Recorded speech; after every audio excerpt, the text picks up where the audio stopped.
त्रिदर्श story teller में आपका स्वागत है। आज हम आपके लिए लाए हैं रविंद्रनाथ टैगोर की लिखी कहानी समाज का शिकार। आप इस कहानी में देखेंगे 100 साल बीतने को आए, लेकिन मनुष्य का स्वभाव और व्यवस्थाएं आज तक नहीं बदली, इसलिए समाज भी नहीं बदल पाया।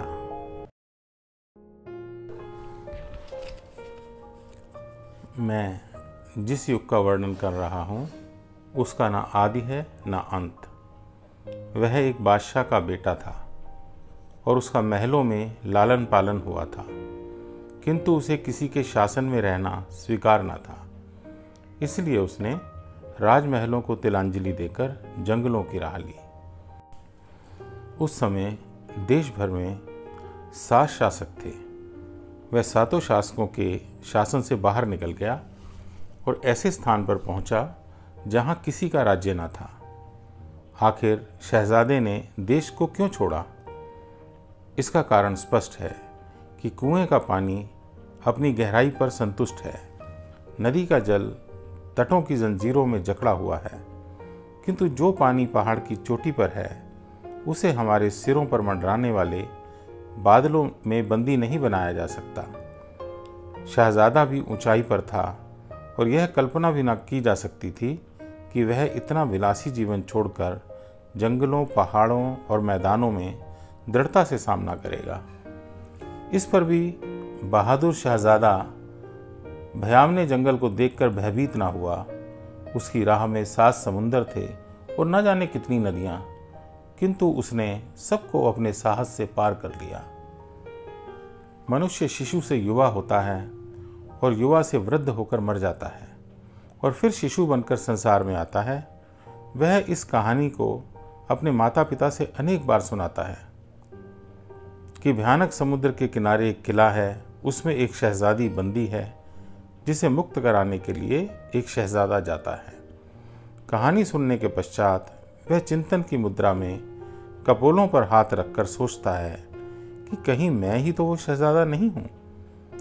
जिन्नों के द्वीप की दशा सुनकर उसके हृदय में विचार उत्पन्न हुआ कि मुझे एक दिन शहजादी को बंदी गृह से मुक्ति दिलाने के लिए उस द्वीप को प्रस्थान करना पड़ेगा।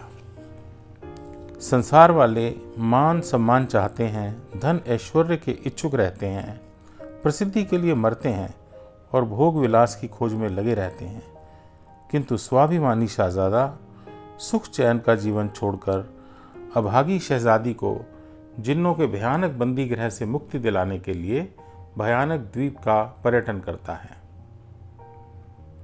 भयानक तूफानी सागर के सम्मुख शहजादे ने अपने थके हुए घोड़े को रोका, किंतु पृथ्वी पर उतरना था कि सहसा दृश्य बदल गया और शहजादे ने आश्चर्यचकित दृष्टि से देखा कि सामने एक बहुत बड़ा नगर बसा हुआ है।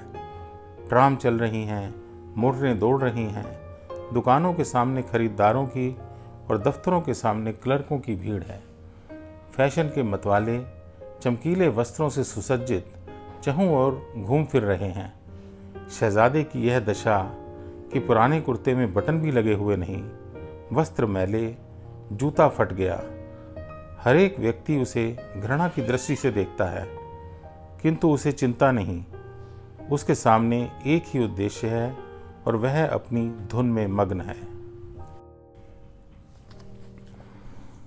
अब वह नहीं जानता कि शहजादी कहाँ है। वह एक अभागे पिता की अभागी बेटी है। धर्म के ठेकेदारों ने उसे समाज की मोटी जंजीरों में जकड़कर छोटी अंधेरी कोठड़ी के द्वीप में बंदी बना दिया है। चहुं और पुराने रीति रिवाज और रूढ़ियों के समुद्र घेरा डाले हुए हैं।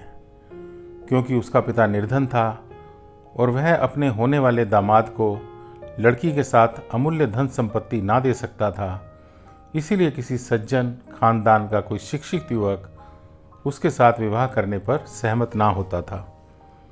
लड़की की आयु अधिक हो गई। वह रात दिन देवताओं की पूजा अर्चना में लीन रहती थी।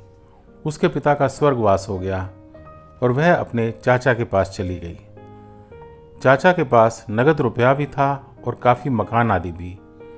अब उसे सेवा के लिए मुफ्त की सेविका मिल गई। वह सवेरे से रात के 12 बजे तक घर में कामकाज में लगी रहती।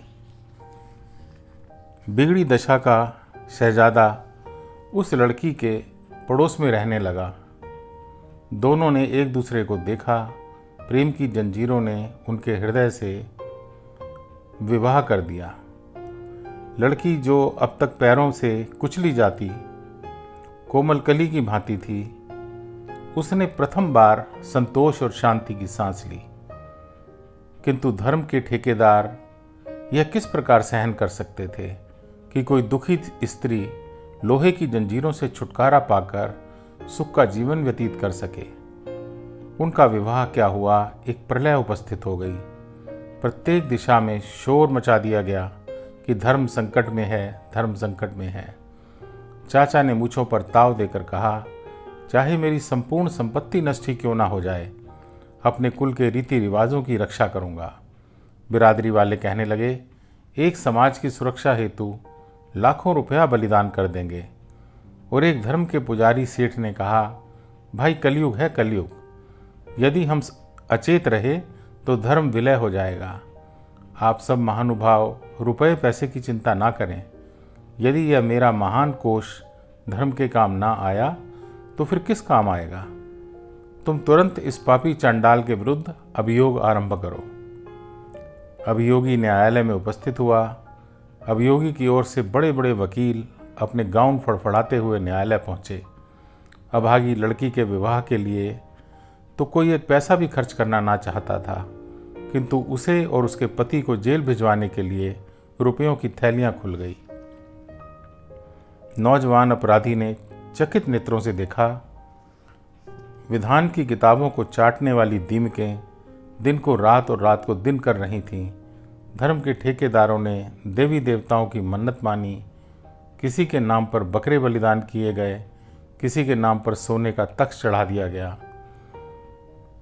अभियोग की क्रिया तीव्र गति से आरंभ हुई।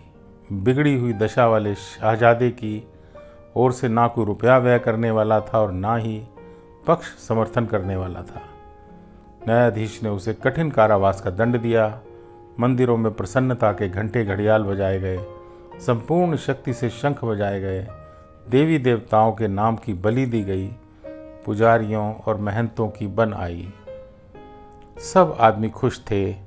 परस्पर धन्यवाद और साधुवाद देकर कहने लगे, भाइयों, इस समय कलयुग का है, परंतु ईश्वर की कृपा से धर्म अभी जीवित है। शहजादा अपनी सजा काटकर कारावास से वापस आ गया, किंतु उसका लंबा चौड़ा पर्यटन अभी समाप्त ना हुआ था। वह संसार में अकेला था, कोई भी उसका संगी साथी नहीं। संसार वाले उसे दंडी कहकर उसकी छाया से भी बचते थे। सत्य है, इस समाज में राज नियम भी ईश्वर है। फिर ईश्वर के अपराधी से सीधे मुंह बात करना किसे सहन होगा। लंबी चौड़ी मुसाफरी तो उसकी समाप्त ना हुई, किंतु उसके चलने का अंत हो गया। उसके जख्मी पांवों में चलने की शक्ति शेष ना रही। वह थक कर गिर पड़ा। रोगी था, बहुत अधिक रोगी। उस असहाय पथिक की सेवा शुश्रूषा कौन करता, किंतु उसकी अवस्था पर एक सुहृदय देवता का हृदय दुखा। उसका नाम काल था। उसने शहजादे की सेवा शुश्रूषा की। उसने सिर पर स्नेह से हाथ फेरा और उसके साथ शहजादा उस संसार में पहुंच गया जहां ना समाज था और ना उसके अन्याय और ना अन्यायी। बच्चा आश्चर्य से अपनी माँ की गोद में यह कहानी सुनता है और अपने फूल से कोमल कपोलों पर हाथ रखकर सोचता है, कहीं वह शहजादा मैं ही तो नहीं हूँ। ऐसी और कहानियाँ सुनने के लिए कृपया लाइक करें, सब्सक्राइब करें और बेल आइकॉन दबाना ना भूलें।